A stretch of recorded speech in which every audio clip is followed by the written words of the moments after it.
నీ జీవితం పండాలి అంటే నీకు పూజ వచ్చా రాదా వదిలేయి. నీకు వేదం తెలుసా తెలీదా వదిలిపెట్టేసేయి. నువ్వు ఉపనిషత్తులు చదువుకున్నావా చదువుకోలేదా వదిలిపెట్టేయి. రామాయణ భారత భాగవతాలు తెలుసుకున్నావా లేదా వదిలిపెట్టేయి.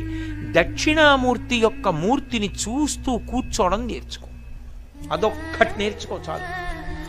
ఏమక్కర్లేదు. ఇంకా దక్షిణామూర్తిని పెట్టుకుని రోజు కాసేపు ఆయన్ని చూస్తే చాలు. మీకు నేను ఇంకా విచిత్రమైన విషయం చెప్పనా?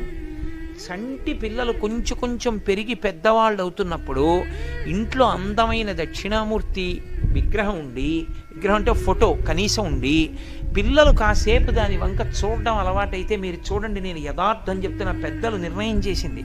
వాళ్ళు కళ్ళు తిప్పి ఆడుకుంటూ ఆడుకుంటూ పాకడం కూర్చోవడం వచ్చినప్పుడు చూసినప్పుడు వాళ్ళు నిశ్చలంగా కాసేపు ఇలా దక్షిణామూర్తి వంకే చూస్తారు.